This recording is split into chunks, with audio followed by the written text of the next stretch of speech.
Y ahora voy a compartir en esta oportunidad el sermón que lleva por título ¿Cómo manejar el éxito? Ese es el título del sermón, ¿Cómo manejar el éxito? Y el propósito del mismo es explicar que al alcanzar el éxito en nuestra vida, muchas veces nos conduce a alimentar nuestro orgullo. O sea, de acuerdo al éxito que alcancemos en nuestra vida física o quizá espiritual, la tendencia natural es llevarnos al orgullo, exteriorizar esa actitud negativa. Pero Dios desea que podamos desarrollar su carácter venciendo esta actitud y procurando someter este orgullo que nos lleva a la vanidad a su santa voluntad. Hermanos, el hecho de vencer nuestras dificultades, el hecho de vencer nuestros problemas, el hecho de alcanzar nuestras metas propuestas, se constituye en un verdadero problema a la vez. Muchas veces la búsqueda ambiciosa de la excelencia o del éxito viene siendo una espada de dos filos para nosotros. Por lo tanto, en relación a este tema, hay mucho que podemos aprender de un hombre que Jesucristo lo consideró grande. Vamos a enfocar la vida de este hombre que tuvo éxito, pero ese éxito alcanzado lo sometió bajo el poder divino de Dios y nunca llegó a desarrollar el orgullo negativo. Jesucristo consideró grande a este personaje. Pero antes de poder entrar al desarrollo de estas características en el personaje que vamos a analizar, consideremos la respuesta humana natural a la búsqueda de la excelencia o la búsqueda del éxito. Quiero tomar el pensamiento de un estadista norteamericano de nombre Benjamin Franklin.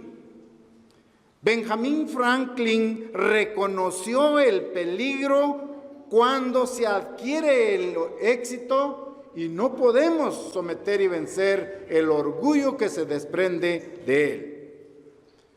Benjamin Franklin, entonces, nos ubica con una de sus máximas expresiones y él dice, palabras textuales en uno de sus discursos: en realidad, tal vez ninguna de nuestras pasiones naturales sea tan difícil de someter como el orgullo. No importa cuánto lo disfrazamos, no importa cuánto luchemos contra él, no importa si azotamos el orgullo, no importa si en otras circunstancias sofocamos el orgullo o lo mortificamos, dice el señor Benjamin Franklin, sigue siendo todavía vivo, está vivo dentro de nuestra naturaleza y se asoma de vez en cuando en nuestras vidas. Vean el pensamiento de Benjamin Franklin, ¿ya? Qué difícil es someter el orgullo a la voluntad de Dios.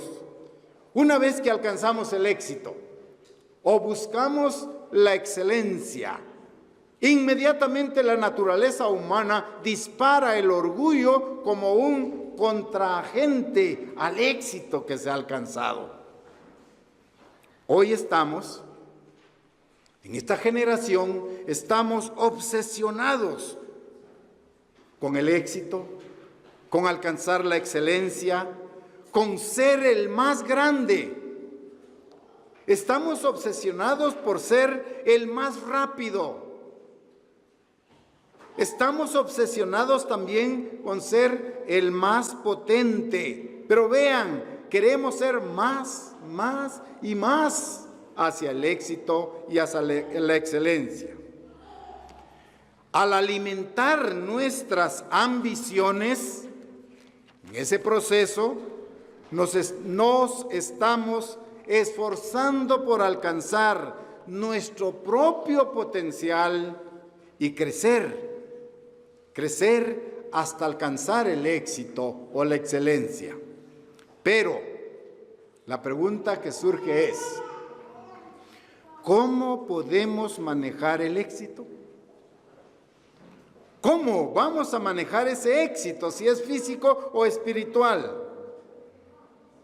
Debemos de entender en este tema que hay un sentido apropiado de orgullo. Hay un orgullo benéfico, positivo, es lo que les quiero decir, que debe acompañar nuestros logros que vienen producto de el sacrificio, nuestro éxito producto del trabajo tenaz, el trabajo duro. Esto nos puede llevar al placer, a la satisfacción y algo de amor propio. Pero este es un orgullo apropiado, controlado, equilibrado. ¿De acuerdo? Hemos alcanzado el éxito y nos ubica en satisfacción, producto del trabajo arduo, ¿ya? Nos da placer, satisfacción y algo de amor propio. Ahora vamos a lo opuesto. Lo opuesto, llamémosle el lado oscuro, se hace evidente en la gente cuando alcanza el éxito o la excelencia. Ahora vemos a una persona arrogante, producto del éxito alcanzado. Ahora se vuelve arrogante, altiva, despótica, insolente la persona. Ahora es una persona engreída, autoritaria, producto del éxito que ha alcanzado. Una persona pomposa, y en otros aspectos vemos personas que son despectivas, producto de haber alcanzado el éxito. Pero vean las manifestaciones incorrectas. Eso no es lo que Dios busca en sus siervos. Eso no es lo que Dios busca en cada uno de nosotros. Afortunadamente, Dios nos dio ejemplos positivos para equilibrar nuestra búsqueda de éxito. Dios quiere que seamos equilibrados en este aspecto, ¿sí? Y nos dio ejemplos positivos. Uno de ellos se encuentra en la historia de un hombre a quien Jesucristo lo llamó también el más grande. Su nombre, Juan. Se llamaba Juan. Vamos a ver la personalidad de Juan. Vamos a ver el éxito que él alcanzó, pero nunca llegó a desarrollar orgullo, sino que fue un éxito equilibrado, un éxito que lo condujo a ser más humilde, ¿sí?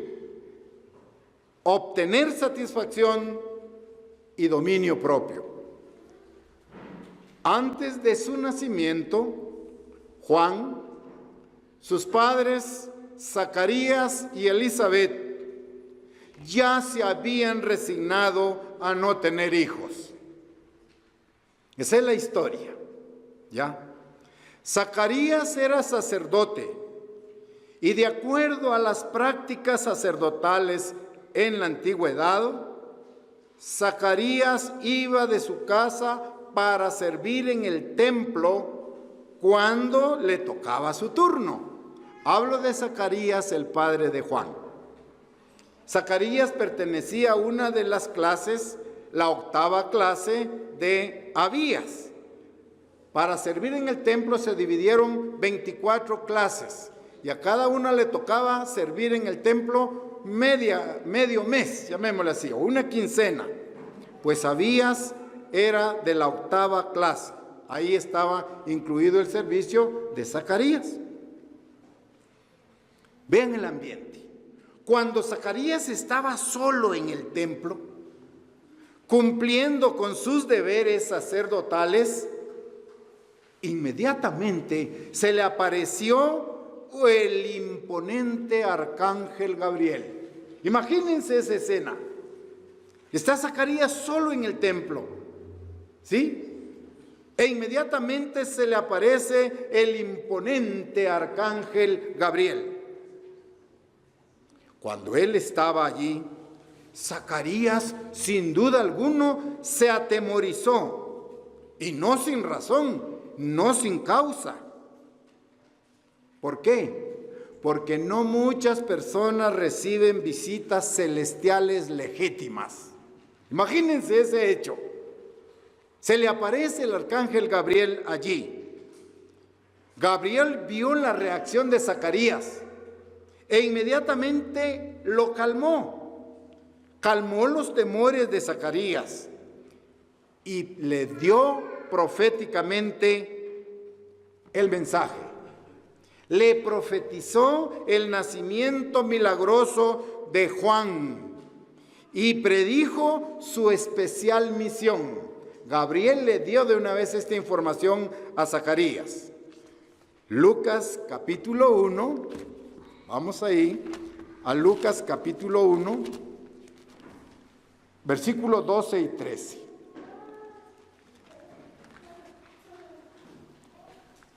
Lucas 1, todos estos acontecimientos están en el capítulo 1 de Lucas, del versículo 5 al 24.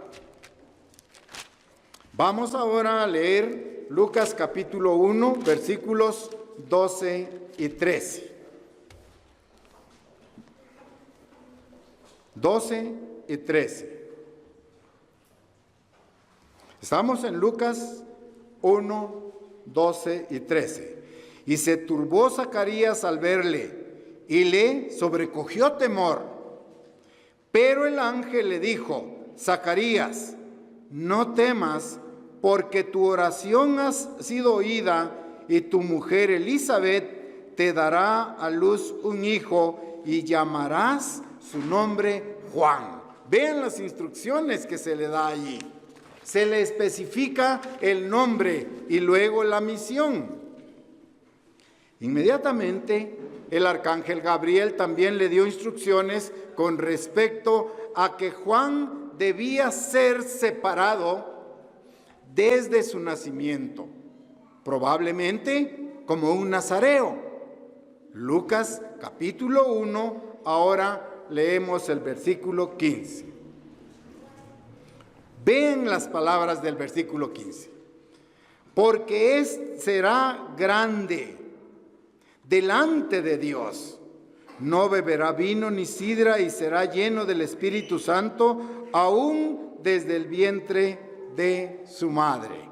Vean lo primero que se indica. ¿Quién le está dando esa información?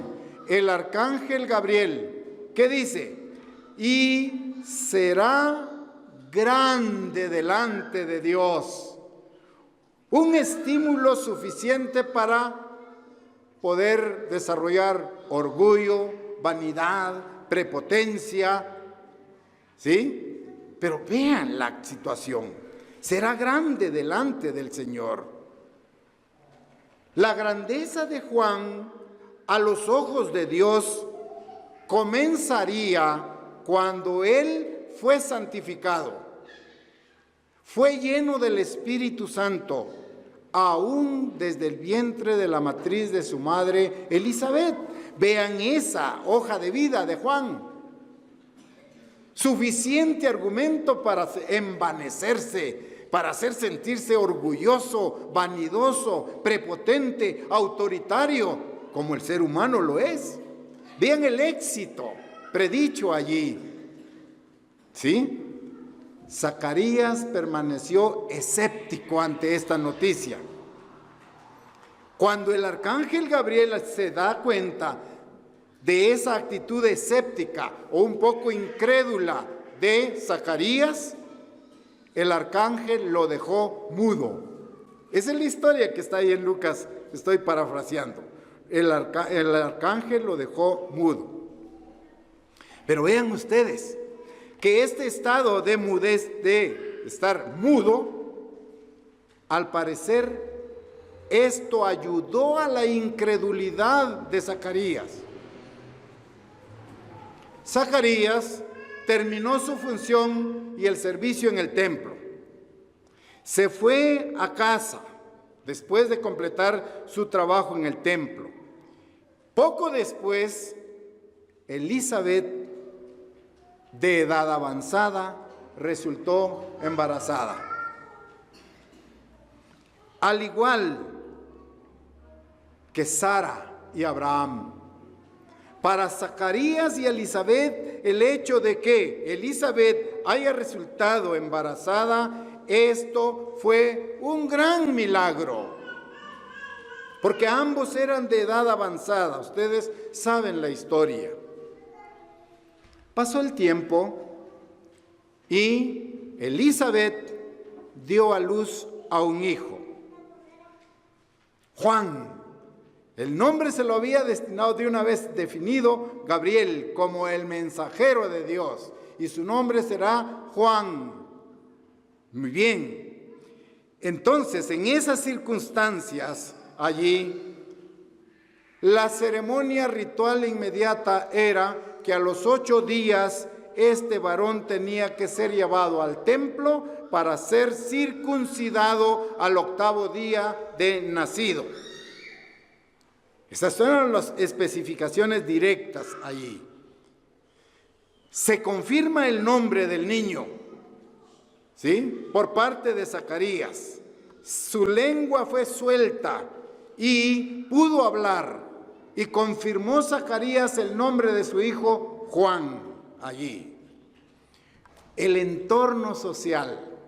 La gente se preguntaba qué significaban estos acontecimientos que se estaban dando allí. Se preguntaba qué le esperaba a este niño cuando entraba en un mundo peculiar. Pero ninguna duda quedó en Zacarías ni Elizabeth, porque habían recibido el mensaje directo del arcángel Gabriel. Zacarías y Elizabeth entendieron claramente la misión de su hijo. Él iba a ser un profeta del Altísimo. Vean el privilegio. Otra razón para poder sentir orgullo, ¿no les parece? Profeta del Altísimo, enviado de antemano para preparar el camino para el Mesías. Vean la función. Lucas 1:76 ahí. Lucas capítulo 1, versículo 76. Y tu niño, profeta del Altísimo, será llamado, porque irá delante de la presencia del Señor para preparar sus caminos. Vean la misión de Juan. Seguramente Zacarías y Elizabeth, ambos padres, le enseñaron a su hijo la misión, el trabajo, la comisión que le había dado Dios. Se lo enseñaron con bastante diligencia a partir del momento en que Juan podía entenderlo. Ubíquense ustedes, un recién nacido de meses no puede entender la misión. De 1 año quizá todavía no puede entender la misión, el propósito, pero a los 4 o 5 años, ¿sí?, psicológicamente dice que esa es la edad en donde más se aprende, ¿ya? 4, 5, 6 años, la época escolar. Entonces Juan y Elizabeth le comenzaron a enseñar la misión que iba a tener, sacerdote del Altísimo, que iba a tener la comisión de preparar el camino del Mesías. ¿Cuál fue la reacción? Juan fue guiado a evitar todo contacto con la civilización de su tiempo. Juan no hizo uso inmediato de los deberes que por derecho tenía por derecho de nacimiento, de comenzar a servir en el templo. Él no se adelantó, dijo, bueno, Dios me ha dicho que soy el profeta del Altísimo y voy a comenzar mi comisión ahora. No tuvo ningún hecho. ¿Qué sucedió con Juan? Vivió en el desierto. Se apartó de la sociedad. Vivió en el desierto. Y es aquí donde debemos fijarnos en un aspecto importante en la vida de Juan. Había sido llamado por Dios para una misión especial, pero Juan esperó en el desierto hasta que se le dijera claramente lo que debía hacer. Esto no fue porque Juan haya tenido miedo de actuar o de cumplir su misión. Veremos que su entrega, que su denuedo lo llevó a la muerte.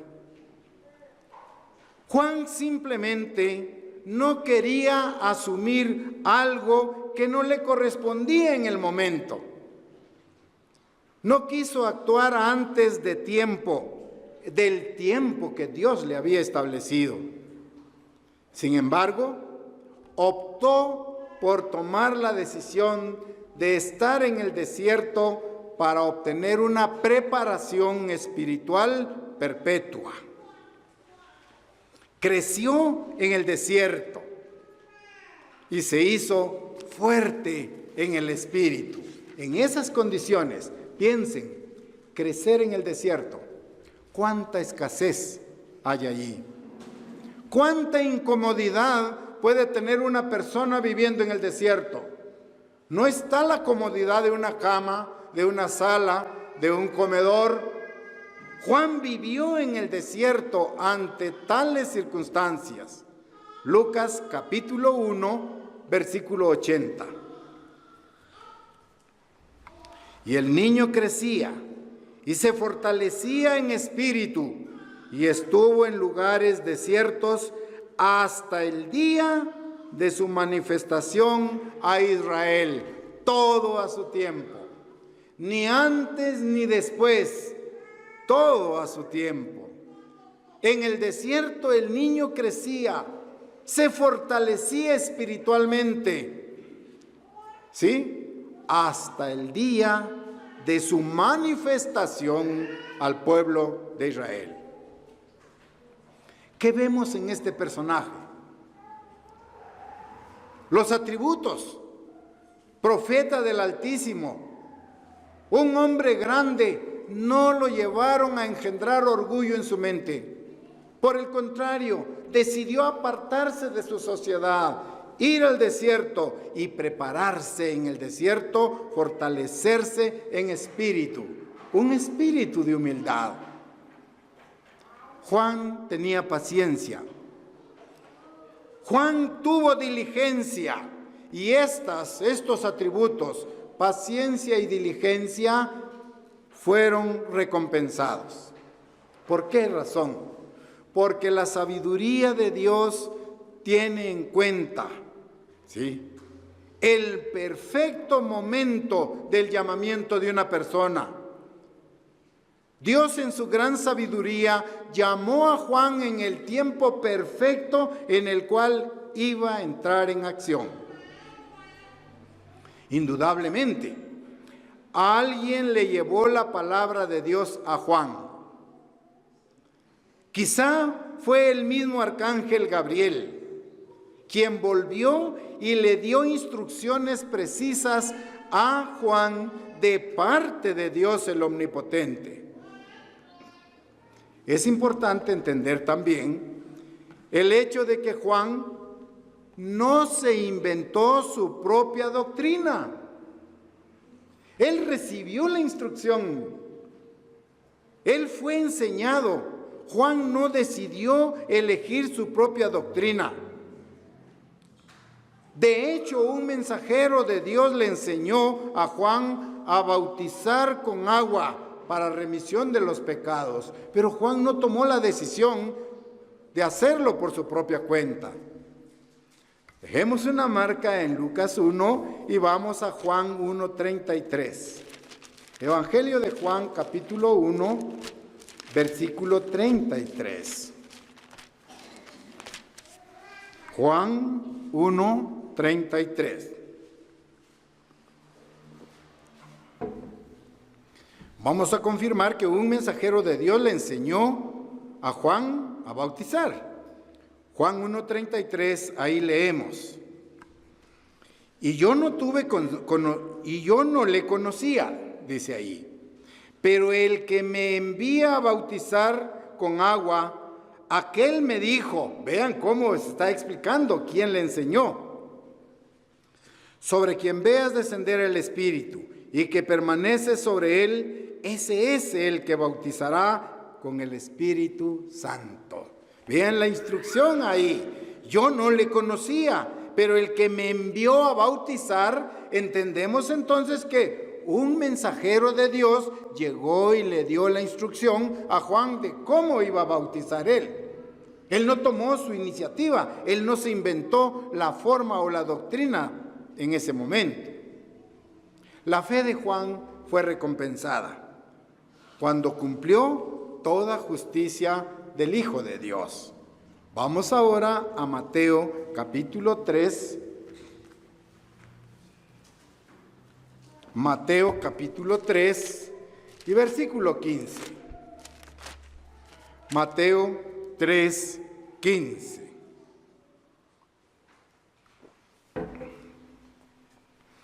Ahí leemos. Pero Jesús le respondió: deja ahora, porque así conviene que cumplamos toda justicia. Vean, que cumplamos toda justicia. Entonces le dejó. Cuando Jesús se puso en pie, el agua del río se escurrió por su espalda. Estamos en la escena del bautismo de Jesucristo. Juan vio en ese momento descender el Espíritu Santo sobre él, sobre Jesucristo. Y de ese hecho proclamó lo que quedó escrito en Juan 1:29. Juan 1:29. Vamos ahí. Juan ahora, capítulo 1, versículo 29. Y ahí leemos: he aquí el Cordero de Dios que quita el pecado del mundo.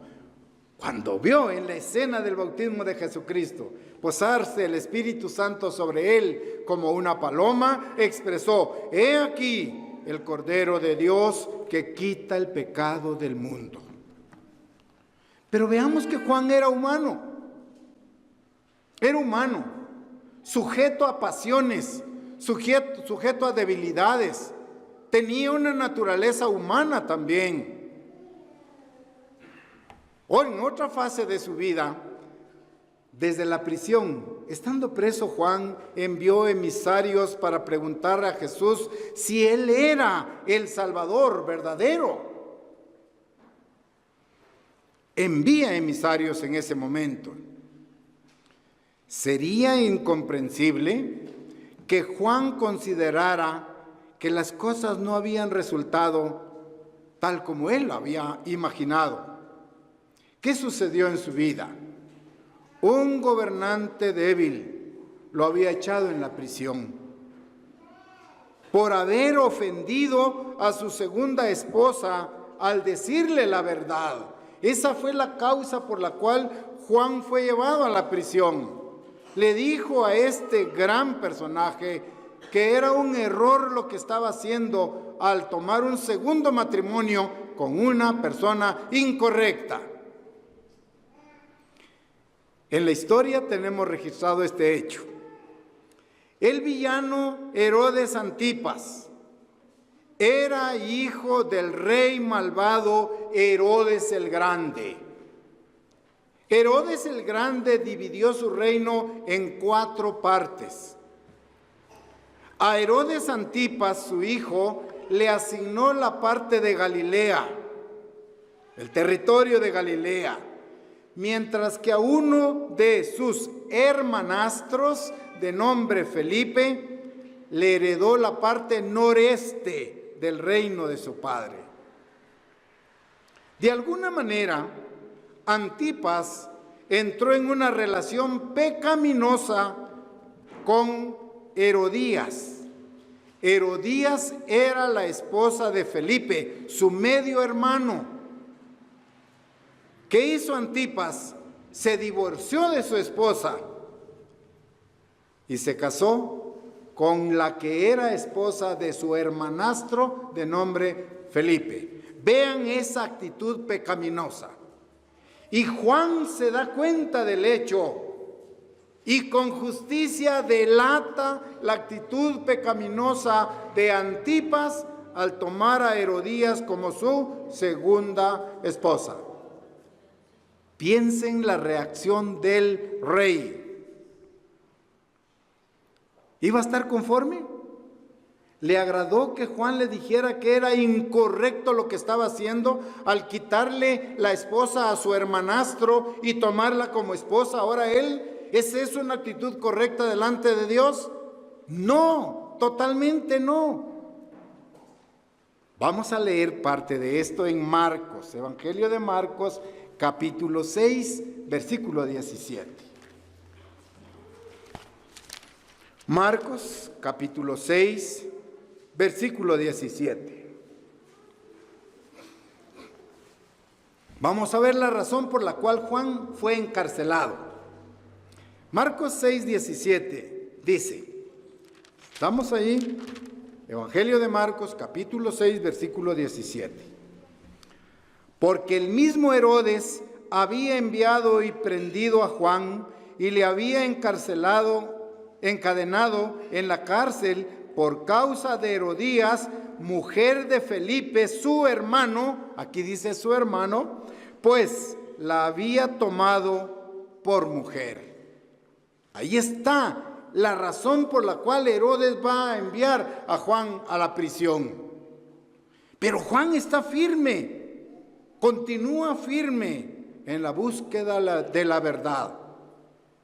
Abiertamente reprendió a Herodes y a su mujer. ¿Por qué? Porque había cometido un matrimonio ilícito, incorrecto.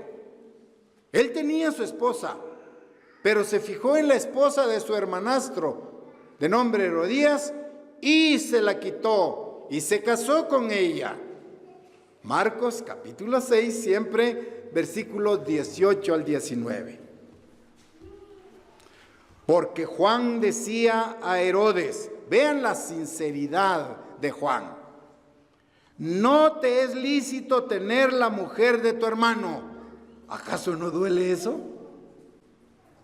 ¿Acaso no es ofensivo, humanamente hablando? Le está diciendo, no te es lícito tener la mujer de tu hermano. Recuerden que era hermanastro, se llamaba Felipe. No eran hermanos de padre y madre, sino solo de padre y con una madre diferente. Era hermanastro. 19. Pero Herodías le acechaba. Herodías era la esposa de Felipe. Pero Herodías le acechaba y deseaba matarle y no podía. Vean el contexto duro en el cual está viviendo Juan allí. Como dice un refrán, no hay furia del infierno semejante a la ira de una mujer reprochada en público. Se los repito, no hay furia del infierno semejante a la de una mujer reprochada o señalada en público.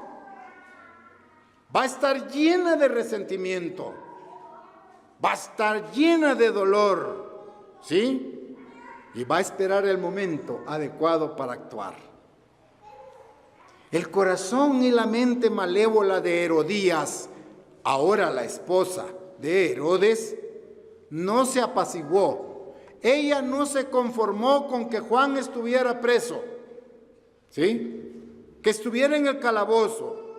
Herodías esperó con ansias y con mucha paciencia también la oportunidad para descargar su venganza en Juan. Ahora vemos el siguiente capítulo. Herodes debió haber sabido que Juan tenía la razón. ¿Acaso no se había dado cuenta? Pero Herodes le temía a su esposa. Sucede entonces en una escena mayor. Con el tiempo se lleva a cabo una fiesta de cumpleaños, que para los hijos de Dios no es correcto celebrar cumpleaños, porque tiene un origen pagano. Usted lo sabe bien. Bueno, en esta oportunidad están celebrando el cumpleaños y la locura del rey borracho le dieron la oportunidad a su esposa, la opción, lo que ella esperaba.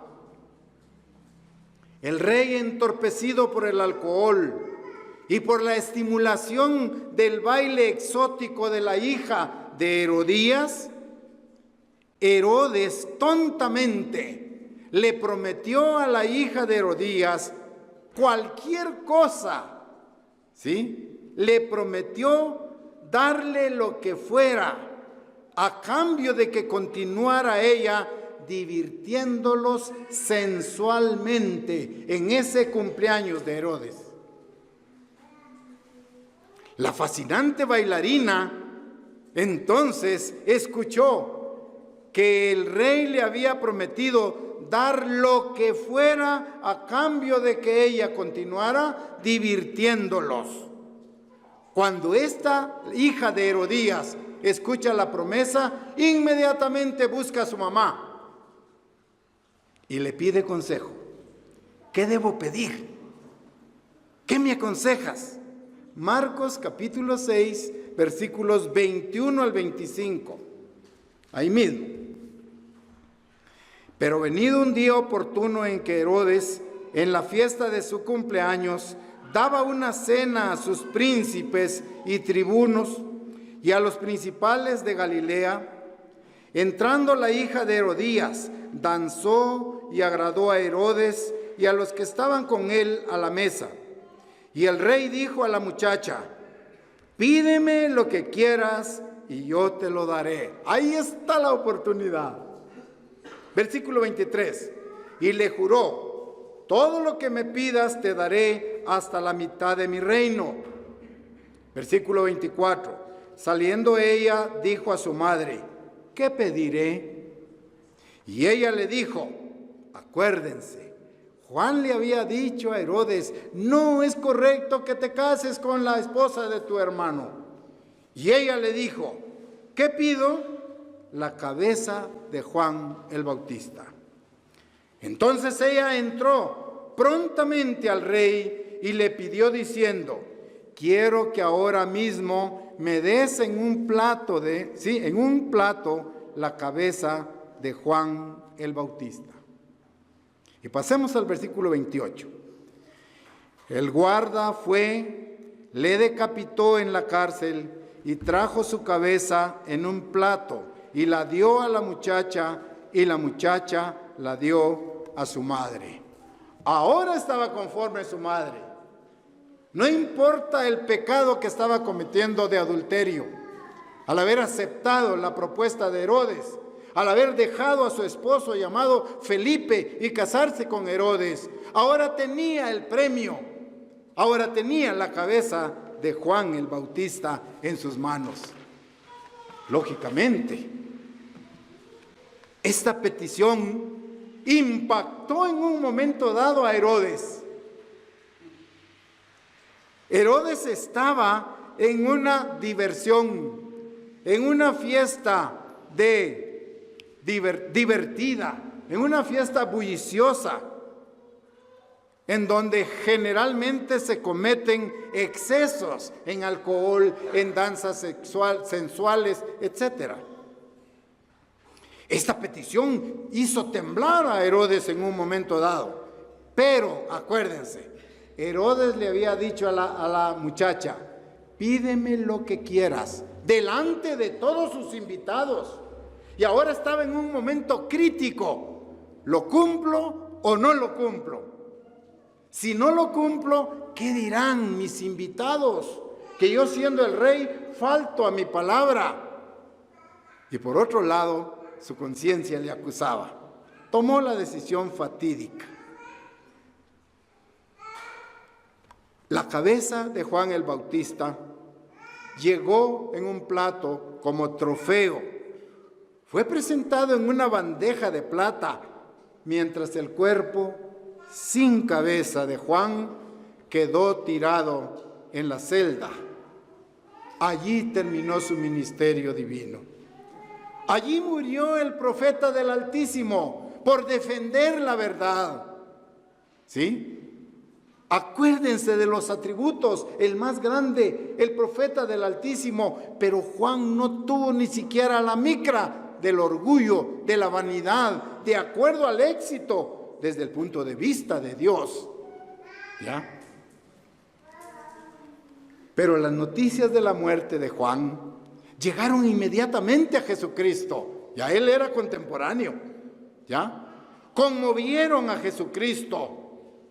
Y él le ofreció una gran alabanza a Juan por su entrega, por su fe, por pelear por la verdad. Está escrita en Juan capítulo 5, versículo 35. Juan 5, 35.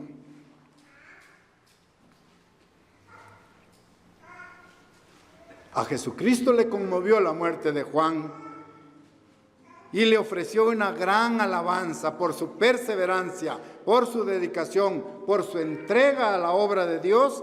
Jesucristo dijo de él en Juan 5:35 lo siguiente: Él era antorcha que ardía y alumbraba, y vosotros quisisteis regocijaros por un tiempo en su luz. Vean las palabras de Jesucristo para Juan. Él era una antorcha que ardía, tenía una vida impecable, entregada a los caminos de Dios, obediente a sus mandamientos, una antorcha que ardía y alumbraba, y vosotros quisiste regocijarte por un tiempo en su luz. Pero hay más sobre la actitud de Juan. Ahora en Lucas 7, Lucas capítulo 7, versículo 28. Lucas 7, 28, leemos: Os digo que entre los nacidos de mujeres no hay mayor profeta que Juan el Bautista. Pero el más pequeño en el reino de Dios es mayor que él. Vean la situación, vean el elogio allí, claro y definido. Os digo que entre los nacidos de mujeres no hay mayor profeta que Juan el Bautista. Pero el más pequeño en el reino de Dios es mayor que él. Vean esta última frase. Esta es la verdadera grandeza que buscamos todos, llegar al reino de Dios, porque dice que aún el más pequeño en el reino de Dios será mayor que Juan. Sí, o sea, el potencial de llegar a ser parte de la familia Dios. Entonces, con esta descripción, con estos atributos de Juan, con estos elogios, con estos dones y privilegios que él tenía, eran la razón para poder llegar a desarrollar un orgullo, ser autoritario, adelantarse a su comisión al tiempo, pero Juan no lo hizo. Ahora más personal, ahora me dirijo más a nosotros. ¿Cómo manejaremos nosotros el éxito? El éxito, la excelencia, ¿cómo la debemos manejar? ¿Cuál es la fórmula? ¿Cuál es la manera para convivir con ella? La búsqueda ambiciosa de la excelencia o el éxito es un asunto de doble filo. Si nosotros estamos empeñados en buscar el éxito, ¿sí? Si nosotros nos desvelamos, por decir así, buscamos con ambición el éxito, esto debemos de tomar en cuenta. El éxito es de doble filo.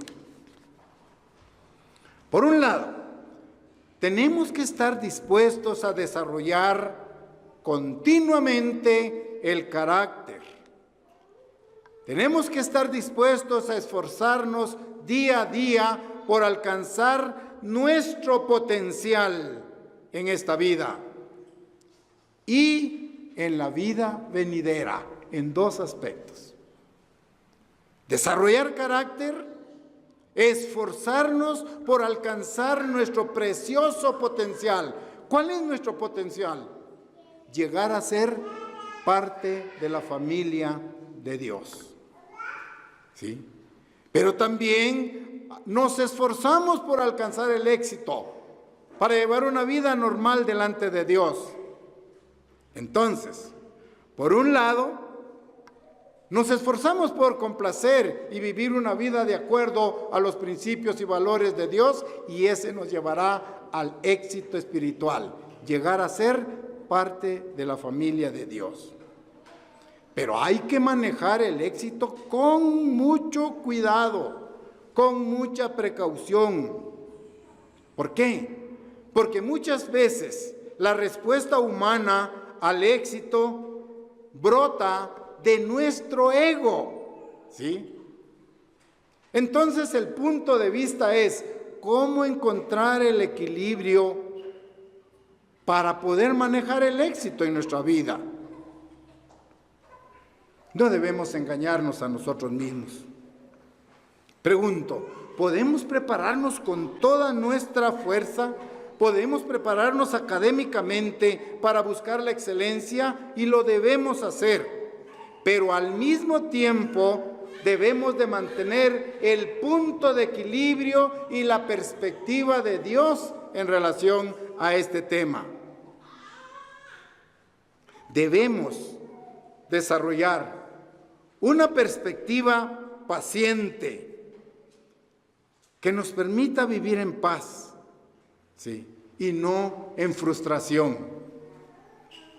Hay un gran sentido de calma en la persona y en la mente del cristiano, que acompaña todo esfuerzo diligente, ¿sí? Por alcanzar su éxito espiritual, el éxito dentro del concepto de Dios. Eso es importante mantenerlo en mente. Debemos de ser cristianos de éxito, pero el éxito debe estar apuntando a nuestro máximo potencial en relación al plan de Dios. Entonces, en un punto dado, tenemos que resistir la tentación de creernos maestros y desempeñar tales funciones sin que Dios nos las haya dado a su tiempo. El apóstol Santiago escribe, Santiago capítulo 3, versículo 1, ahí leemos, Santiago 3, 1,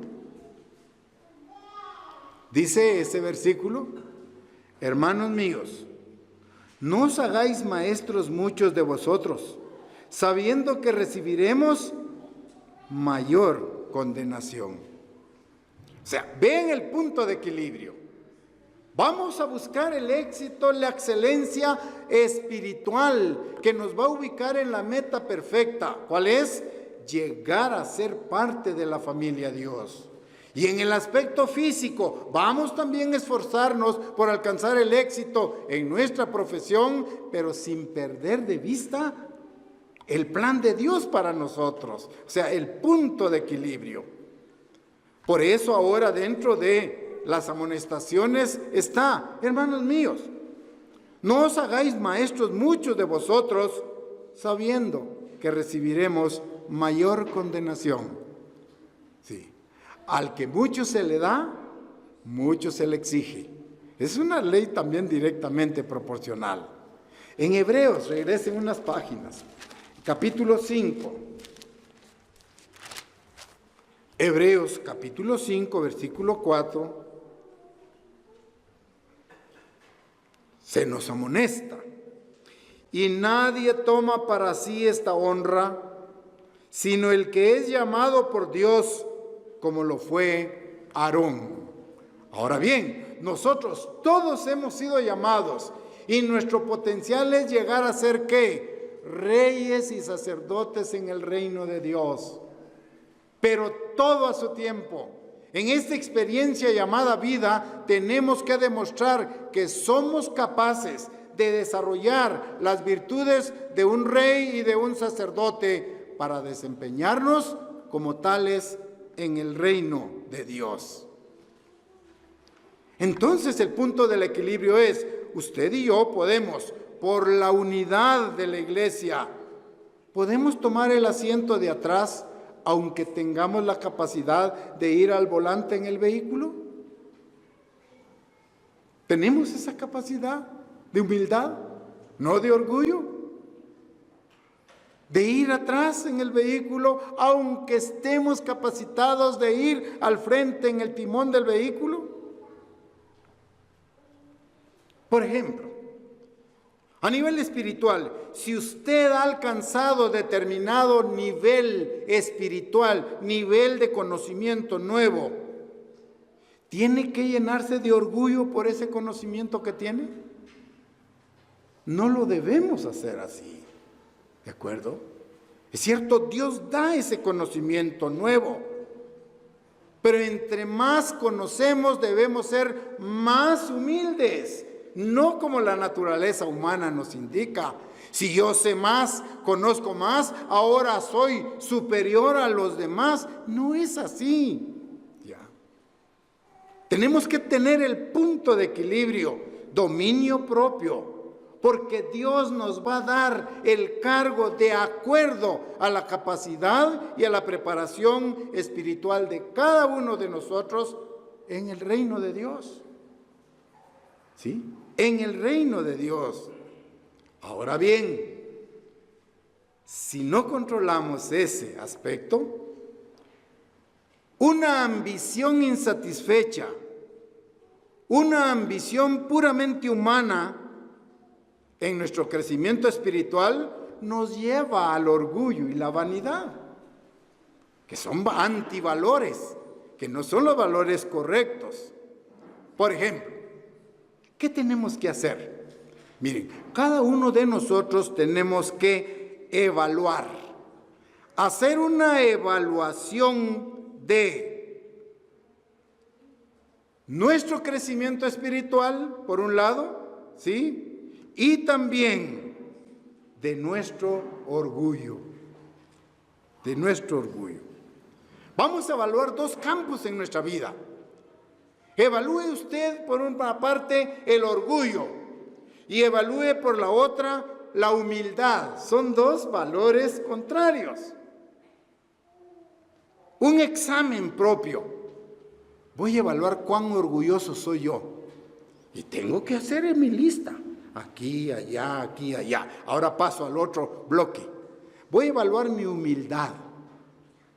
¿Cómo voy? ¿Cómo estoy en humildad? ¿Cómo estoy en orgullo? Ahora bien, ya hecha la evaluación, si el resultado de esa evaluación muestra que usted está enfocado en sí mismo, en lo que usted quiere, tenga cuidado, porque el orgullo y la ambición están a la puerta de su vida. Si en esa evaluación yo veo que estoy pensando en mí mismo, que tengo un concepto alto de mí mismo, ¿sí? Y por el contrario, que soy poco humilde, tengamos cuidado, porque, repito, el orgullo y la ambición estarán tocando a las puertas de su corazón. Mucho cuidado. Ven el ejemplo de Juan, que vimos detalladamente. Si nuestro corazón, como el de Juan el Bautista, es humilde, entonces diremos nosotros con mucha razón: no se haga mi voluntad, sino la tuya, Padre. Esa es la actitud en esa evaluación. No se haga mi voluntad, sino la tuya. Por lo tanto, hermanos, hemos aprendido alguna estrategia de cómo manejar el éxito en nuestra vida. Busquemos la ayuda de Dios para prepararnos diligentemente. Desarrollemos carácter santo, justo y perfecto. Procuremos alcanzar nuestro potencial único, precioso, dado por Dios a cada uno de nosotros. Pero recordemos siempre, la victoria puede engendrar orgullo. Casi siempre, humanamente, las victorias nos conducen al orgullo. Y este ya es un problema espiritual que tenemos que doblegar. Manejemos pues el éxito y la excelencia con extrema precaución. No perdamos de vista el enfoque correcto de Dios, ¿sí? Que se haga tu voluntad y no la mía. En Apocalipsis 2:7 leemos, ya para ir finalizando. Apocalipsis capítulo 2, versículo 7, se habla de los vencedores. El que tiene oído, oiga lo que el Espíritu dice a las iglesias. Al que venciere, daré a comer del árbol de la vida, el cual está en medio del paraíso.